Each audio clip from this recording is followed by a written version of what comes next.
अस्सलाम वालेकुम दोस्तों, मैं हूं खालिद रज़ा और आप देख रहे हैं रज़ा इलेक्ट्रॉनिक्स यूट्यूब चैनल। दोस्तों, आज की इस वीडियो में हम स्टेबलाइज़र की रिपेयरिंग पर डिस्कस करने जा रहे हैं।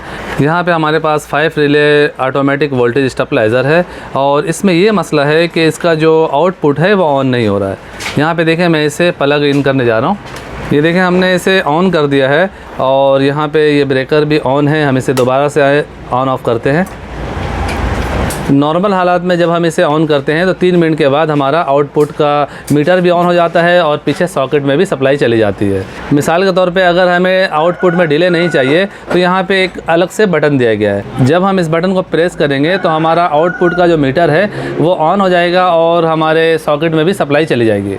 अभी इस स्टेबलाइज़र में ये मसला है कि जब हम इसे ऑन कर रहे हैं तो ये 3 मिनट के बाद भी ऑन नहीं हो रहा है और जब हम इस बटन को भी प्रेस करें उस हालत में भी ये स्टेबलाइज़र ऑन नहीं हो रहा है। तो आज की इस वीडियो में हम इसी फाइल को ट्रेस करके उसे रिपेयर करने के तरीक़ार पे डिस्कस करेंगे। तो आप दोस्तों से यही गुजारिश है कि इस वीडियो को एंड तक देखें। हमारी हौसला अफजाई के लिए वीडियो को लाइक भी कर दें। चैनल में नए हैं तो चैनल को सब्सक्राइब करके बेल आइकन भी प्रेस कर दें। दोस्तों, हमने वक्त की बचत के लिए पहले से इसके कवर को ओपन किया हुआ है और यहाँ पे इसका सर्किट है। तो सर्किट में 2 स्क्रू लगे हुए थे, वो भी हमने पहले से ही खोल लिए हैं।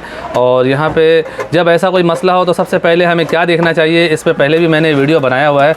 सबसे पहले हम इसके रिले को देखेंगे। यहाँ पे 4 रिले लगे हुए हैं।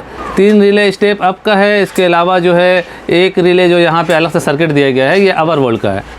हमें सर्किट को इस तरह से निकाल लेना है और इस तरह से पलट के अच्छी तरह से रिले को चेक करना है। ये देखें, रिले में अगर कोई फॉल्ट होगा तो यहाँ से आपको रिले चिपका हुआ या फूला हुआ या डैमेज नज़र आएगा। तो यहाँ से ज़ाहिरी तौर पे सबसे पहले हम चेक करेंगे तो ज़ाहिरी तौर पे हमें रिले बिल्कुल सही नज़र आ रहा है। और जब हम इसे इस तरह से पलटते हैं, ये देखें, ये सर्किट में ये देखें, ये प्रिंट जो है जला हुआ है। तो यहाँ पे रिले एक दूसरे को सप्लाई देते हुए आउटपुट में सप्लाई यहाँ पे आ रही है। तो ये प्रिंट कट जाने की वजह से आउटपुट में सप्लाई नहीं पहुँच रही है, जिसकी वजह से हमारा आउटपुट ऑन नहीं हो रहा है। दोस्तों, इसका फॉल्ट हमें नज़र आ गया है और अब हम क्या करेंगे, ये देखें, हमारे पास वायर का पीस है। तो ये हमने पतली वायर ली है जो कि आमतौर पे पंखे वगैरह में कनेक्शन के लिए लिया जाता है।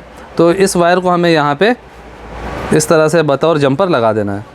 यहाँ पे हम इस तरह से रख के सोल्ड कर देंगे।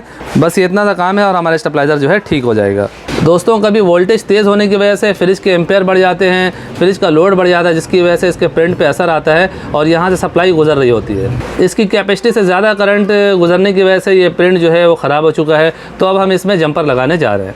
ये देखें, यहाँ से सप्लाई जो है यहाँ पर जा रही है, तो हमें इन दोनों के दरमियान ये जंपर दे देना है।